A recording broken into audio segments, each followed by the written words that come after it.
함께 나눌 하나님의 말씀 고린도전서 11장 23절로 29절까지 말씀입니다. 고린도전서 11장 23절로 29절까지 말씀. 강단이 조금 더운데 강단에 에어컨을 좀. 제가 말씀을 읽을 때 28절, 29절은 함께 말씀을 읽도록 하겠습니다. 내가 너희에게 전한 것은 주께 받은 것이니 곧 주 예수께서 잡히시던 밤에 떡을 가지사 축사하시고 떼어 이르시되 이것은 너희를 위하는 내 몸이니 이것을 행하여 나를 기념하라 하시고 식후에 또한 그와 같이 잔을 가지시고 이르시되 이 잔은 내 피로 세운 새 언약이니 이것을 행하여 마실 때마다 나를 기념하라 하셨으니 너희가 이 떡을 먹으며 이 잔을 마실 때마다 주의 죽으심을 그가 오실 때까지 전하는 것이니라. 그러므로 누구든지 주의 떡이나 잔을 합당하지 않게 먹고 마시는 자는 주의 몸과 피에 대하여 죄를 짓는 것이니라. 사람이 자기를 살피고 그 후에야 이 떡을 먹고 이 잔을 마실지니 주의 몸을 분별하지 못하고 먹고 마시는 자는 자기의 죄를 먹고 마시는 것이니라. 아멘. 이 시간에 에이덴 항상 우리 하나님 앞에 찬양드리겠습니다.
감사합니다.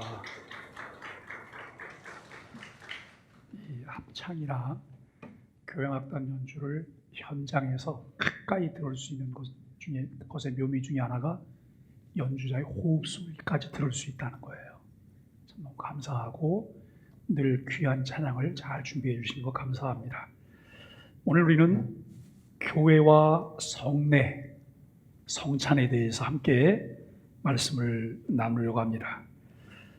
코로나라고 하는 전염병으로 한 번도 겪어보지 못했던 상황들을 만나서 그동안 일상처럼 누렸던 것들이 얼마나 소중한 것인가라고 하는 것을 다시 한번 생각하게 됩니다.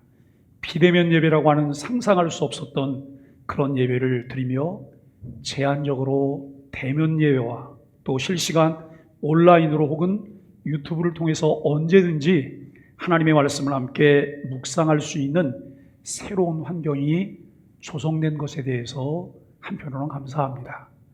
우리는 너무 쉽게 전파를 통해서 예배를 할 수 있어요. 말씀을 들을 수가 있어요. 그런데 여러분, 지구촌 모든 곳이 다 그런 곳은 아니더라고요.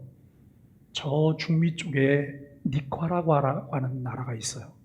이 니카라과가 있는데 이 니카라과는 지금 대통령이 30년 집권을 하려고 이번에 또 대선에 나와요. 5선째예요. 모든 대선 후보들을 다 집에다가 연금을 시키고 감옥에 넣고 아예 가능성 있는 대선 주자는 나오지도 못하게 하고 해요. 그리고 신문은 발행도 못하게 해서 종이신문은 발간되지 않아요. 그렇다면 그들은 유튜브나 이런 거를 통해서 잘 볼 수가 있을까요? 깜깜한 세상이 됐어요. 아무 소식도 보고 들을 수 없는 그런 세상이에요. 여러분, 아시아의 전 세계 대륙 중에 아시아가 가장 많은 인구가 살고 있어요. 그런데 아시아 국가 중에 가장 민주화가 잘 된 나라가 대한민국이라는 사실을 아십니까? 민주화만 잘 된 것이 아니라 IT 산업의 발전, 전체적인 부분들이 우리 대한민국이 제일 안정적인 면에서 가고 있다고 하는 것에 대해서 우리는 감사하게 생각을 해야 합니다. 우리가 약 2년 만에 성찬에 참여할 수 있는 시간을 오늘 갖게 되었습니다. 오늘은 교회와 성례, 성찬 부분에 비중을 두면서 말씀을 묵상하고 또 성찬의 의미와 성찬의 은혜를 함께 나누려고 합니다. 먼저 교회에 대한 이해를 서로 확인하며 나누기를 원합니다. 오늘 설교를 성찬에만 좀 비중을 둘까 이렇게 생각을 하다가 교회와 관련해서 성찬을 좀 더 깊이 좀 나눠야 되겠다라고 하는 이 생각을 하면서 설교 준비를 하였습니다.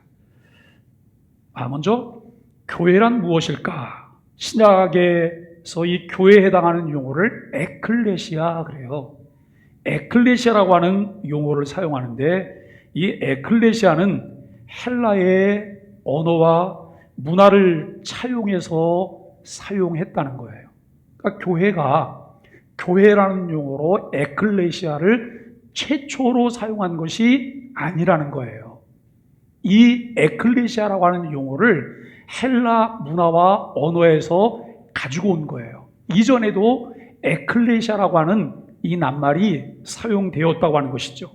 아테네 사람들은 이 단어를 연설을 듣는다든지 혹은 특정한 주제에 대해서 원로원의 결정사항을 알리기 위해서 공식 전령을 통해 이름을 부르든지 아니면 백성 중에 불러낸 사람들의 그 집회를 지칭하는데 에클레시아라고 하는 이 낱말을 사용했어요.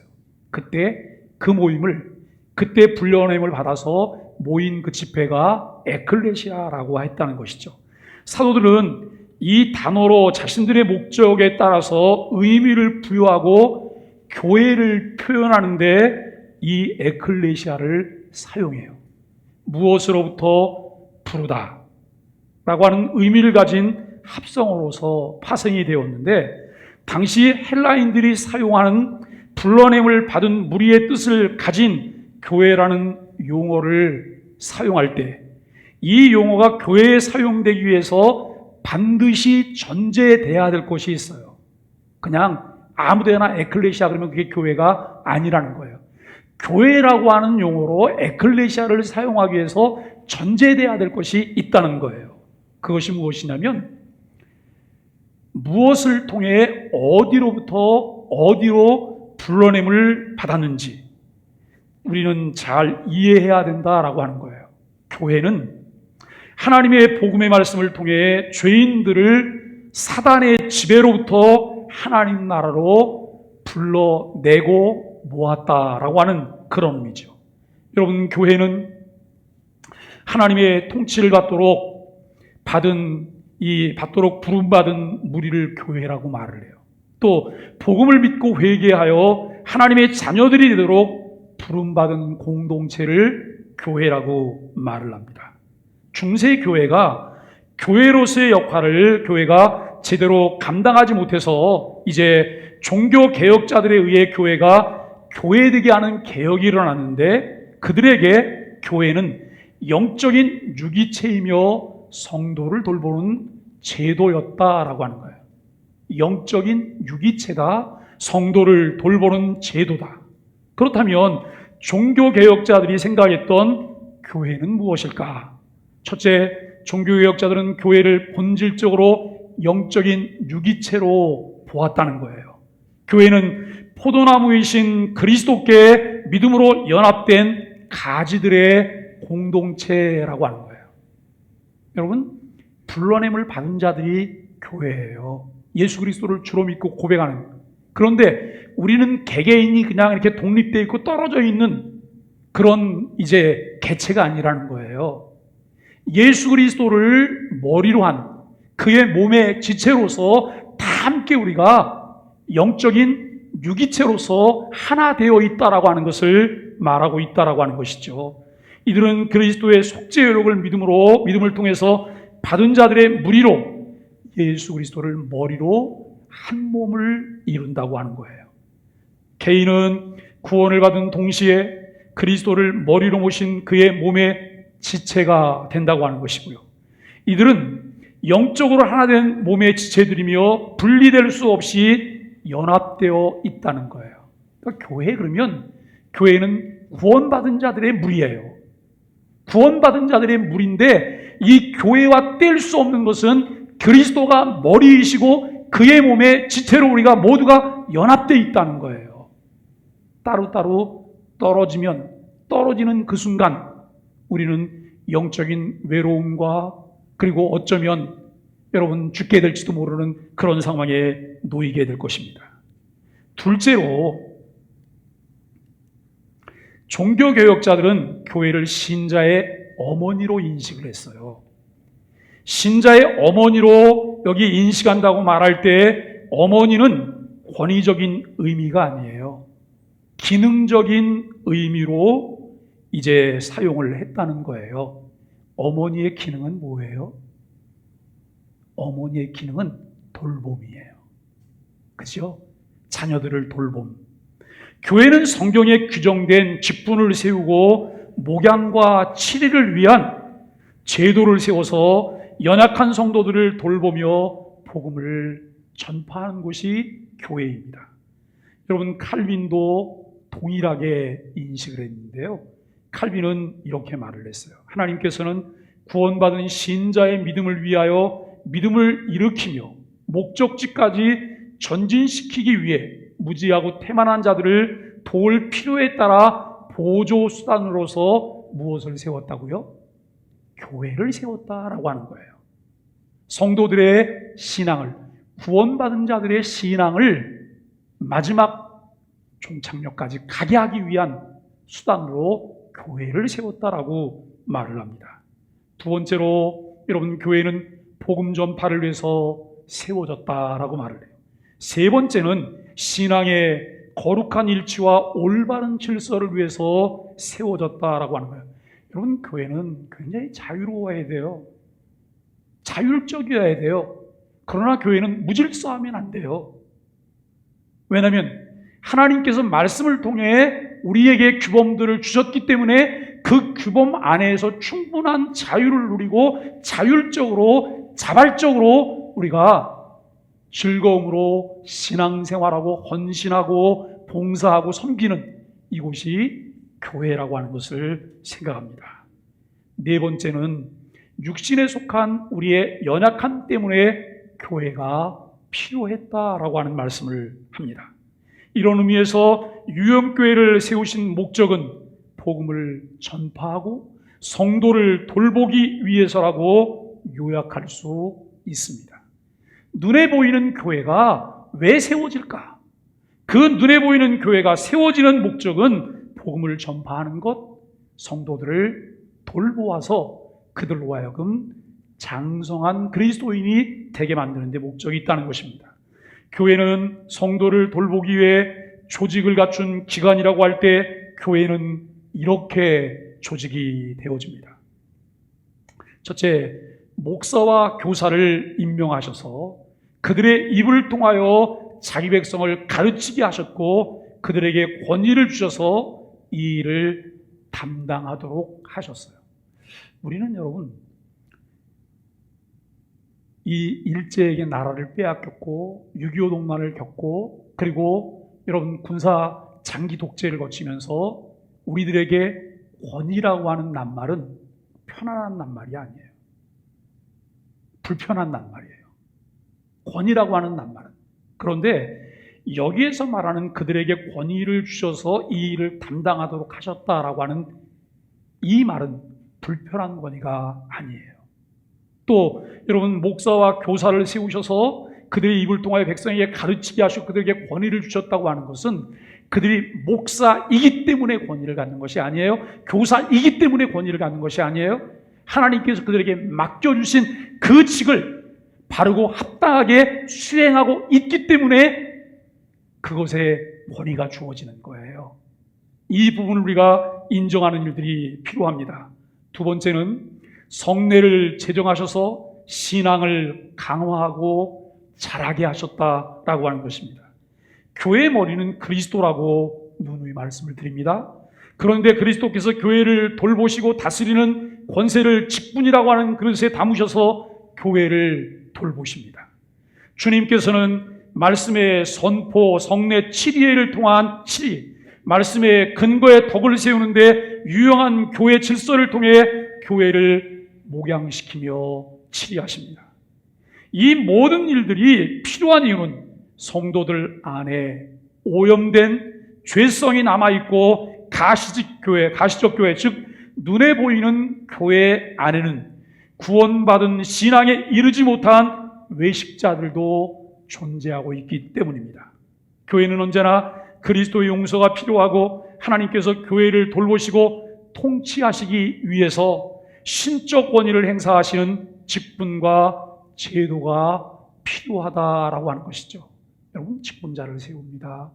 이 직분자가 주어진 직분을 하나님의 뜻 가운데 제대로 잘 수행할 때 그들에게 신적 권위가 주어진다는 거예요. 그러나 여러분, 그 직을 하나님의 뜻에 맞게 제대로 감당하지 못할 때 그들에게 신적 권위를 기대할 수가 없습니다. 그리스도께서 직분자에게 주신 권위는 그런 의미에서 세속적이고 물리적인 권세가 아니라 봉사하고 섬기기 위해 영적 권세 혹은 봉사적 권세로 우리에게 주셨다고 하는 것입니다. 여러분, 교회의 제도와 교회 정치의 본질은 그리스도가 머리시라고 하는 데 있으며 말씀과 그리스도의 뜻을 따라 질서 안에서 돌보고 치리함으로 말씀과 성례, 곧 교회의 표지라고 할 수 있는 율법과 복음, 이것이 올바르게 시행되는 또 성례, 치리를 통해서 이루어지는 치리에 복종하는 고백들이라고 하는 거예요. 하나님께서 말씀을 주셨어요. 이것은 팩트입니다. 사실들이에요.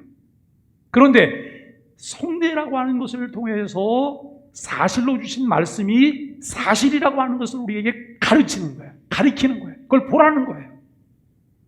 그리고 그 말씀을 근거로 해서 교회의 치리가 이루어질 때 그 치리에 복종하는 것이 고백이라고 하는 거예요.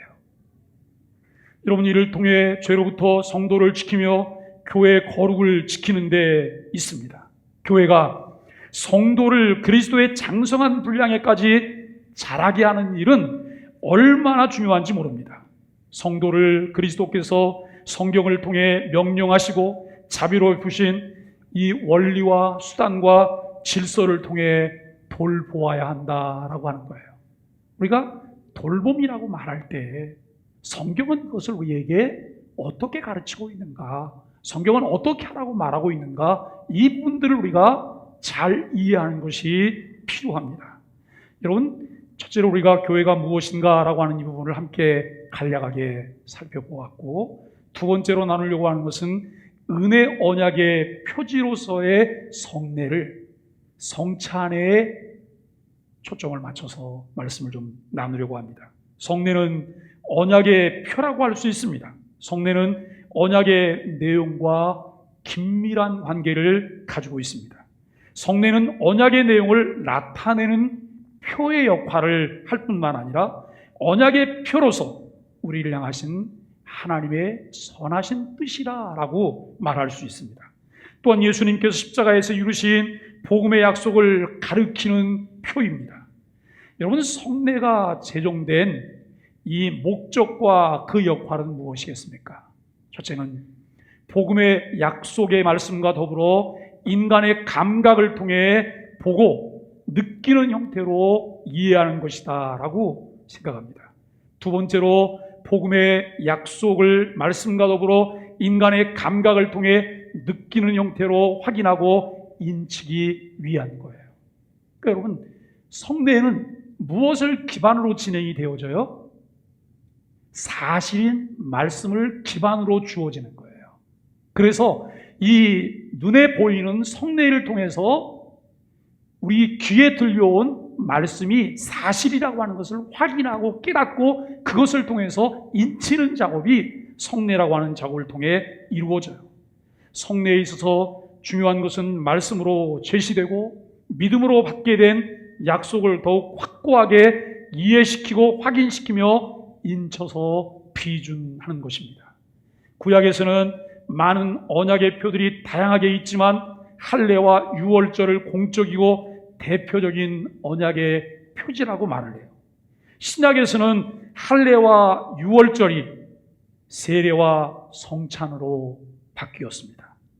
의식은 옛 언약이 새 언약으로 성취됨에 따라 바뀌었지만 의식이 가르치는 본질은 동일해요. 여러분, 구약의 할례와 유월절이 가르치는 본질이 무엇이냐라고 하는 거예요. 신약의 세례와 성찬이 가르치는 본질이 무엇이냐는 거예요. 이것은 본질을 가르치기 위한 표로 우리에게 주신 거예요. 이제 신약교회에는 주께서 명령하신 단 두 가지 성례만 남아있어요. 그것이 뭐냐면 세례와 성찬이에요. 우리가 여러분 가톨릭 천주교회를 들여다보면 그들은 칠성례라고 하고 칠성례를 말해요. 그러나 성경이 말하는 신약교회에 남아있는 것은 세례와 성찬 두 가지뿐이에요. 왜 성례와 같은 가시적인 표가 여러분 필요할까요? 성례가 필요한 이유를 간단하게 설명하면 성도들의 믿음이 연약하기 때문입니다. 성례는 말씀을 확인하는 것이 아니라 우리가 가진 믿음을 확립하는 거예요. 성례와 말씀과의 관계는 성례는 말씀이 아니에요. 우리가 이따가 성찬식을 하지만 성찬식은 말씀이 아니에요. 세례도 말씀이 아니에요. 성례는 말씀을 가르치는 표일 뿐이라고 하는 것이죠. 그렇기 때문에 말씀은 성례를 의존하지 않아요. 여러분, 하나님의 말씀은 성례가 없어도 말씀 자체로 온전한 진리예요. 그리고 그것을 선포할 수 있어요. 하나님의 진리는 그 자체로 완전하고 확고부동할 뿐만 아니라 스스로가 스스로를 증명해요. 말씀은 그 진리 여부를 스스로 증명해요. 그러나 인간이 가진 믿음은 연약해서 하나님이 정하신 수단을 통하여 신앙적 유익을 얻게 되고 신앙이 견고해져요. 즉 성례는 연약한 믿음을 도와주고 강화시켜주는 역할을 하게 된다라고 하는 거예요. 하나님은 우리에게 하나님의 말씀을 주시고 그 하나님의 말씀을 믿고 그 말씀을 통해서 신앙적인 유익을 얻어서 신앙이 견고해질 수 있는 다양한 수단들을 주셨어요.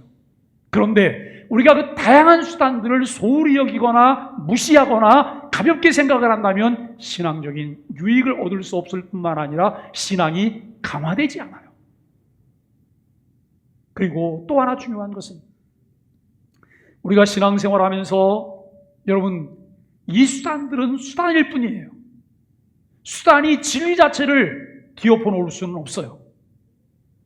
수단과 진리가 바뀔 수는 없다는 거예요.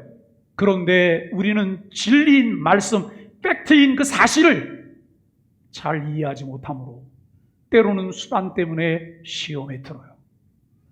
때로는 수단 때문에 주님을 떠나요. 때로는 수단 때문에 우리가 여러분 교회를 헐어요. 여러분, 우리가 우리 자신들을 잘 돌아보셔야 돼요. 나는 진리의 말씀인 그 사실을 잘 이해하고 있을까? 사실은 하나님 말씀에 의해서 내가 잘 무장되어 있는 그리스도인일까라고 하는 이 부분들을 우리는 보아야 합니다. 여러분, 우리는 성례는 반드시 말씀과 함께 행해야 하고 세례는 단 한 차례 받음으로 영원한 효력이 있어요. 세례는 단 한 차례 받는 거예요. 목사님 옛날에는 어려서 잘 알지도 못하고 세례를 받았으니까 세례 다시 받을게요. 그럴 필요가 있어요? 우리는 쉽게 그런 생각들을 하시더라고요. 목사님 군대에서 아무것도 모르고 세례를 받았으니까 세례 다시 받을게요. 아니에요. 세례는 한 번으로 영원히 유효한 거예요. 그런데 성찬은 성도들의 신앙 강화, 그리스도와의 연합, 성도 간의 유기적 연합과 사랑을 위해서 자주 시행하게 된다는 거예요. 제가 지난주에도 그런 말씀을 드렸던 것 같아요. 자녀들은 엄마가 야단을 치면 엄마 품속으로 자꾸 더 파고들면서 울어요. 막 엄마한테 화를 내면서 엄마 품속으로 파고들면서 화를 내요. 그런데 조금 머리가 크면 어떻게 돼요? 엄마 품속으로 파고들지 않아요. 등을 져요. 여러분, 신앙생활의 원리도 다르지 않아요. 교회를 떠나서는 신앙의 유익을 얻을 수가 없어요. 하나님께서 우리에게 주신 은혜의 수단을 떠나서는 은혜를 얻을 수 있는 방법이 없다는 거예요. 성찬은 교제의 표로서 지속적이고 반복적으로 성찬에 참여하도록 합니다. 여러분, 첫 번째로 우리가 생각할 수 있는 것은요, 성찬의 의미예요. 성찬은 무엇인가를 나타내기 위한 표인데, 그러니까 여러분, 성찬 자체가 진리가 아니라고 말씀을 드렸어요. 성찬은 진리이신 말씀을 나타내기 위한 표예요. 그리스도 안에서 주어진 구원의 실체를 늘 가리키고 있어요. 그 구원의 실체는 성경에 기록되어 계시가 되었고, 그리고 믿음으로 우리가 얻게 될 뿐만 아니라 성례는 이것을 통해 우리의 믿음을 강화시켜주는 역할을 하게 된다는 거예요. 이 내용을 함께 읽어보실까요? 보이실까요? 보이시는 분만 함께 한번 읽어주세요. 시작. 성찬은 떼어서 먹는 떡과 부어서 마시는 잔입니다. 이것은 찢겨진 그리스도의 살과 흘리신 피입니다. 이 성찬이 나타내는 것은 그리스도와 연합 안에 있는 구속의 은총이라는 거예요. 이 약속을 따라서 그리스도와 연합과 교제를 확신하게 되어지죠. 그리스도와 연합이라고 하는 관계로 성도들이 말씀에 대한 지식과 신앙으로 성례에 참여할 때 성령의 임재 안에서 이 성례를 통해 성도가 확신을 갖게 되고 믿음이 강화된다는 거예요. 떡을 떼는 것은 그리스도의 몸이 찢겨진 것을 나타내는 것이고, 먹는 일은 생명을 주시는 성령의 내주를 의미하고 있습니다. 사도 바울은 오늘 본문을 통해 이렇게 우리에게 전합니다. 떡을 가지사 떼어 이르시되 이것은 너희를 위하는 내 몸이니 라고 말씀합니다. 마찬가지로 잔은 떡과는 별개로 피를 흘리시며 당하신 그리스도의 죽음을 나타내고 있는 것입니다. 그러므로 붉은 포도주는 그리스도께서 흘리신 피를 의미하고 있습니다. 여러분, 성찬의 목적은 무엇일까요? 칼빈은 그의 기독교 강요를 통해서 이렇게 이야기를 했어요. 성찬은 완전한 사람을 위하여 제정하신 것이 아니라 약한 사람들을 위하여 곧 약한 사람들을 각성시키며 고무하고 자극하며 그들의 믿음과 사랑을 훈련시키기 위해서, 그들의 믿음과 사랑의 결합을 시정하기 위해서 제정하신 것이다 라고 말을 해요. 성찬이 어떤 사람을 위해서 준비된 것이 아니라고요? 완전한 사람, 온전한 사람이 아니라 약한 사람을 위하여 성찬을 우리에게 주셨는데, 성찬을 통해서 우리의 믿음을 강화하고 그리스도 안에서 연합되어 사랑 안에 살도록 하시기 위해서 성찬을 주셨다는 거예요. 여러분, 이 성찬은 말씀이 가르치는 복음의 실제들을 가르치게 하고 눈에 보이는 표가 되게 함으로써 성령을 통해 믿음을 강화시키려는 데 목적으로 여러분 제정이 되었습니다. 성찬을 좀 더 세밀하게 구분해서 우리가 살펴볼 수 있는데요, 이런 것들이 있습니다. 첫째, 성찬은 믿음을 더해주고 우리가 그리스도와의 연합과 교제 안에 있음을 확신케 한다라고 하는 거예요. 둘째, 성찬의 목적은 받아 누리는 은총을 응답하도록 하는데 있다라고 하는 거예요. 이 은총이 마음에 누려질 때 당연한 결과로 우리가 믿음으로 하나님께 반응을 해요. 두 가지, 중요한 것 두 가지가 있어요. 첫째는 사실이에요. 성찬을 통해 진리의 말씀을 우리에게 보여주는 거예요. 그런데 두 번째는 뭐냐면, 그것을 보게 된 우리가 성령의 도우심을 통해서 믿음으로 반응하게 되고 믿음으로 화답하게 되는 거예요. 이것을 통해 내 안에 신앙이 강화돼요.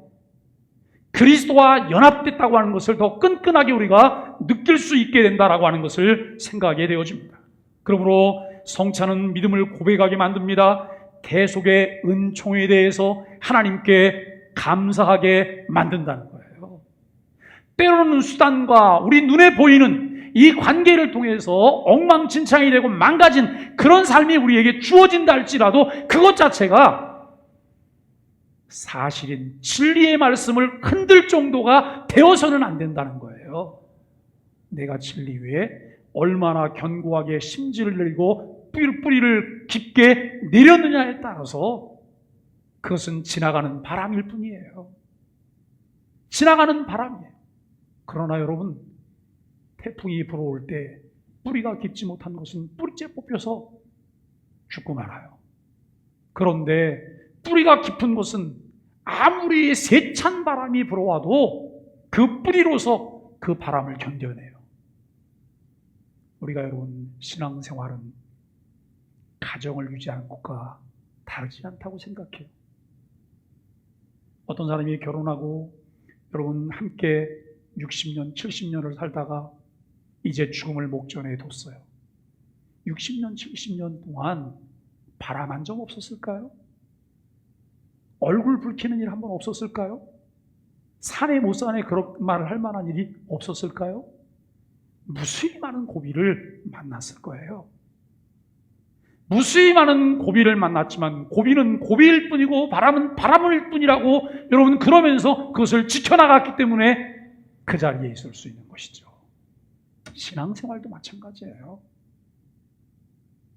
내가 믿음을 유지하고 교회를 세워가면서 다른 교우들과 함께 하나님의 뜻을 이루기 위하여 우리는 무수히 많은 것들을 겪게 돼요. 내가 어떤 일을 겪게 되면 그것이 너무 큰 것처럼 보여요. 그러나 여러분, 결코 크지 않아요.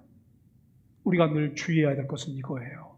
하나님보다 사람이 더 크게 보일 때, 내가 지금 직면하고 있는 문제가 하나님보다 더 크게 보일 때 우리는 거기서 떨어지거나 압사돼 죽게 돼요.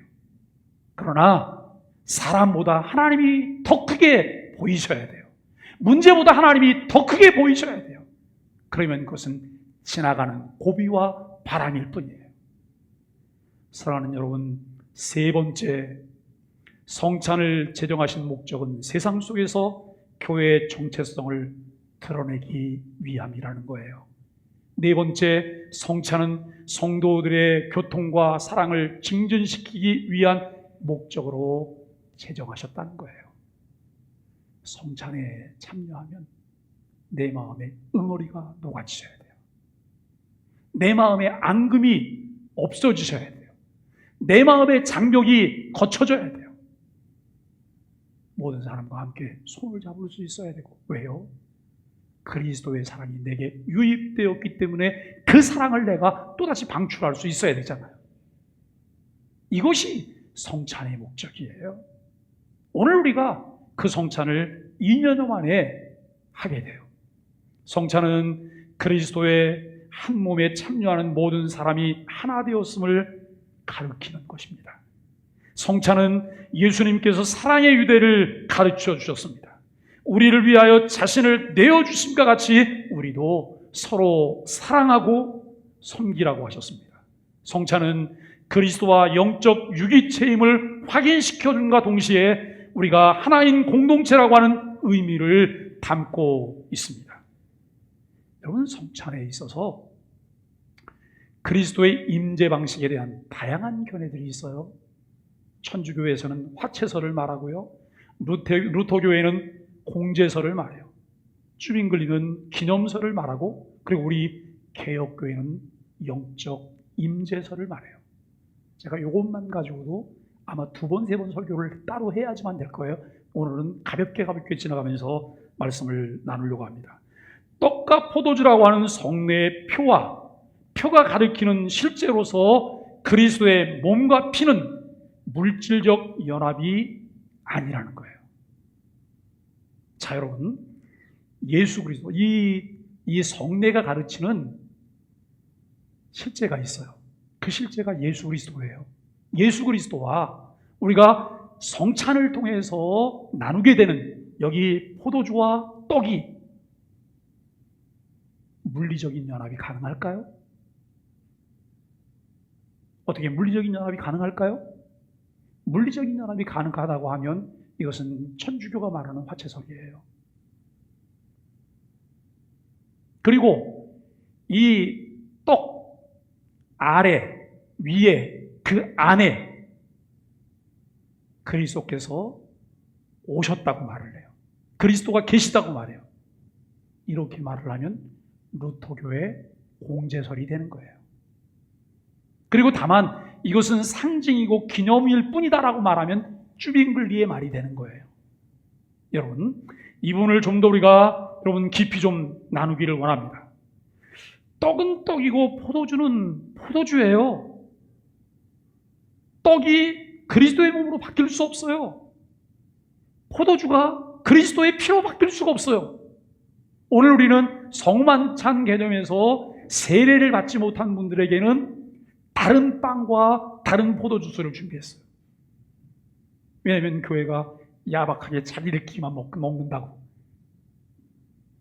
그게 아니고 함께 나누는 만찬. 다만 그들이 성찬에 참여하기 위해서는, 이것을 함께 나누기 위해서는 자격 조건이 있기 때문에. 여러분, 우리가 이 부분을 함께 보면서 사실 이 부분을 나눌 때 그것을 가리키는 몸과 피가 아니죠. 이 표는 믿음을 가리키는 역할을 해요. 또 떡과 포도주를 통해서 그것이 가리키는 바 영적인 실제로 인도하는 토대는 말씀과 믿음이다라고 하는 거예요. 믿음과 말씀이 떡과 포도주를 통해 우리를 위해 찢기시고 피를 흘리신 예수 그리스도를 바라보게 돼요. 말씀이 선포되지 않는다면 떡과 포도주를 통해 예수님을 볼 수 없어요. 우리 여기 지금 떡과 포도주가 있어요. 그런데 이것을 저쪽에서 사람들이 모여서 떡과 포도주를 놓고 앉아서 막 먹어요. 근데 어느 누구도 예수님이 십자가의 죽으심과 피 흘리심에 대해서 말한 적이 없어요. 그러면 그들이 그 떡과 포도주를 먹으면서 예수님의 십자가의 죽음을 생각하게 될까요? 생각하지 않아요. 하나님 말씀을 통해 가르칠 때, 하나님 말씀을 배울 때 우리가 그와 같은 사실들을 보게 되고 그것을 통해서 예수님을 볼 수 있다는 것이죠. 말씀과 믿음이 없다면 떡과 포도주를 먹고 마실 뿐 그것들이 가르치는 실제에 참여할 수 없습니다. 그렇기 때문에 떡과 포도주가 실제를 가르치는 표의 역할을 하기 위해서 필요한 것이 무엇일까요? 실제인 말씀, 그리고 우리의 믿음, 이것이 필요합니다. 성도는 믿음을 가지고 성찬이 가르치는 그리스도의 몸과 피에 참여해야 합니다. 그리스도와 연합하고 그에게 참여하는 유일한 원인은 믿음입니다. 믿음의 결과는 그리스도와의 연합이고 그에게 참여함입니다. 성찬의 의미를 바로 이해하고 성찬에 참여하면 성찬은 우리의 믿음을 자라게 해요. 믿음의 역동성을 일으켜요. 그리고 우리의 믿음을 보존해 준다는 것이죠. 그리스도의 육체는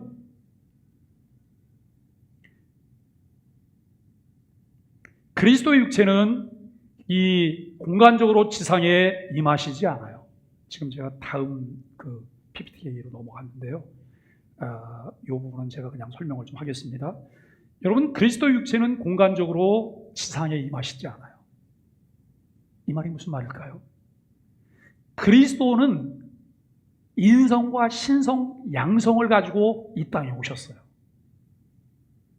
그리고 예수님이 십자가에 못 박혀 죽으시고 3일 만에 다시 살아나셨어요. 예수님이 죽었다가 다시 사신 인성이에요. 예수님 십자가에 못 박힐 때 신성도 못 박혔나요? 아니요. 신성은 죽지 않았어요. 신성은 어느 누구도 제한할 수가 없는 거예요.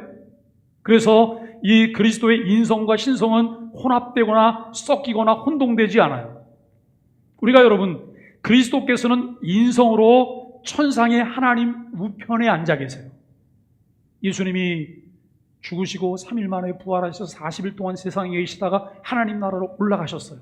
하나님께 올라가셔서 예수님께서 이 땅에서 행하셨던 구속사역들을 승인받으시고 하늘의 보좌를 얻게 되세요. 하나님 보좌 우편에 예수님의 인성이 머물러 계세요. 예수님의 인성이 하나님 보좌 우편에 머물러 계세요. 여러분, 그의 신성과 영광과 능력은 온 우주에 가득하나 그분은 육체적으로는 제약을 받으세요. 왜요? 인성이기 때문에. 여러분, 이 공간의 제약을 받지 않는 순간 그것은 인성이 아니에요. 자, 제가 지금 여기서 설교하고 있어요. 저 목양실에도 있어요? 그리고 제가 카페에도 있나요? 만일에 제가 여기도 있고 목양실에도 있고 카페도 있다 그러면 여러분, 저는 그냥 편지하고 있는 거예요. 이것은 인성이 아니에요. 예수 그리스도가 육체의 부활을 일으키시고 인성이신 예수 그리스도가 하나님 보좌 우편에 계세요. 그 보좌 우편에 계신 예수 그리스도가 어디에나 계신 것은 아니에요. 우리가 여러분 이와 같은 것들을 잘 이해를 하셔야 되는데, 그렇기 때문에 그리스도의 육체는 지상에 편재하지 못한다는 거예요. 아까 여러분 루터교에서 말하는 그 공제설 속에 예수 그리스도가 성찬을 할 때 떡 안에 있다고 하는 말을 할 수가 없다는 것이죠. 그리스도의 몸이 떡의 본질로 변하거나 떡의 본질과 함께 떡 안에 존재할 수가 없다는 거예요. 여러분, 천상에 계신 그리스도의 육체는 공간적으로 제약을 받아서 지상에 내려오실 수 없지만 성령을 통해 성도들은 그리스도의 육체에 연합되어지지요. 공간적으로 서로 떨어져 있는 것을 성령께서 결합하시는 거예요. 성령께서 영으로 우리 가운데 오셔서 여러분 임재하셔서 이 성찬을 통해 우리가 그리스도와 연합되었다고 하는 것을 가르쳐 주신다고 하는 것입니다. 우리는 성령을 통해 그리스도와 연합해 그분의 살과 피와 영의 양식과 이 양분을 공급받게 되어집니다. 여러분, 성찬이 단지 상징이 아니에요. 상징의 역할은 실제를 보게 하는 거예요. 그리고 성령이라고 하는 연합의 띠를 통해 성찬이 가리키는 실제 성도가 참여하게 하는 것이다 라고 하는 것입니다. 말씀이 선포되고 하나님의 약속에 대한 믿음을 가진 성도가 성찬에 참여할 때 표들에 따라 그리스도께서 우리에게 보여지는 거예요. 자, 여러분, 제가 손가락으로 뭘 가르칠게요. 손가락을 이렇게 가르치면 손가락이 보이잖아요. 근데 손가락이 가르치는 걸 여러분 따라 보시는 거예요? 뭐가 보이세요? 뭐가 보이시죠? 지금 저기 있는 현수막이 보이는 거예요. 하나님으로부터 위대한 일을 기대하라. 하나님을 위해 위대한 일을 시도하라. 이게 성찬의 역할인 거예요. 내가 성찬에 참여하면 성찬의 표를 통해서 성찬이 우리에게 보여주시기를 원하시는 그리스도가 우리에게 보여야 되는 거예요. 그것을 통해서 성령님은 그리스도와 우리가 하나임을 확신시켜 주시는 역할을 하신다는 것이죠.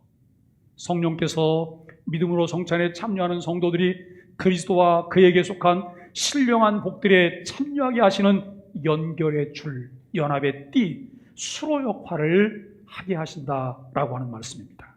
오히려 성도들의 영혼이 그리스도와 연합의 띠요 수로의 은혜의 수로인 성령으로 하늘에 계신 그리스도의 몸으로 들어올려져서 그분께 참여하게 되어지는 은혜를 입게 되는 거고, 여러분, 그것을 연합이라고 말합니다. 그러므로 성찬시 성도들은 믿음으로 표가 가리키는 실제 그리스도를 소유하셔야 돼요. 우리가 여러분 떡을 받고 포도주를 마실 때 그것을 통해서 뭘 보셔야 된다고요? 예수 그리스도를 보셔야 되는 거예요. 내 안에 주인으로 나와 연합한 그리스도를 우리가 소유하게 되어지는 하나님의 사람들이 되셔야 되는 거예요. 천국은 마치 밭에 간 주인 보아와 같다고 그러니까 지난주일까지 열심히 찬양하면서 율동도 했어요. 그죠? 찬양하고 율동하면서 여러분 현대판으로 노랫말을 바꿨어요. 그 밭에 간 주인 보아를 사기 위해서 뭘 하신다고요? 냉장고 못 팔고 뭐 세탁기 팔고 뭐 다 파시는 거예요. 그런데 여러분 그 보아를 얻기 위해서 자식도 팔아요? 자식은 안 팔아요. 왜요? 자식이 보아이기 때문에.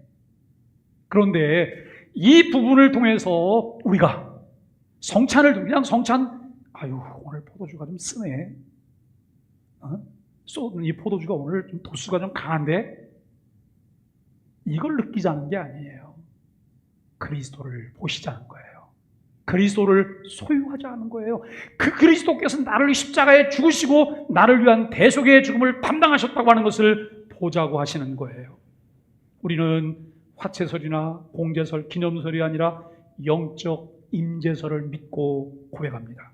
사랑하는 소망의 가족 여러분, 이제 말씀을 마치면서 누가 성찬에 참여할 수 있을까요?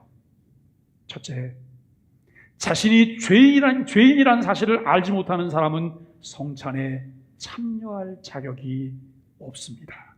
둘째, 성찬에 참여하면서 성찬이 가리키는 그리스도와 그의 복음을 알지 못하고 신뢰하지 않는 사람들도 성찬에 합당하지 않습니다. 셋째, 이처럼 성찬이 가리키는 실제에 대한 믿음과 사모함 없이 그저 물질적인 떡과 포도주를 의미 없이 먹고 마실 때 성찬을 가리키는 실제이신 예수 그리스도를 모독하게 된다는 거예요. 성찬에 참여하기 위해서 완전한 자가 되라고 말할까요? 아니요. 성찬을 제정하신 목적이 우리가 불완전하기 때문에, 부족하기 때문에, 연약하기 때문에 우리의 믿음을 강화하기 위해서 성찬을 제정해 주셨다는 거예요.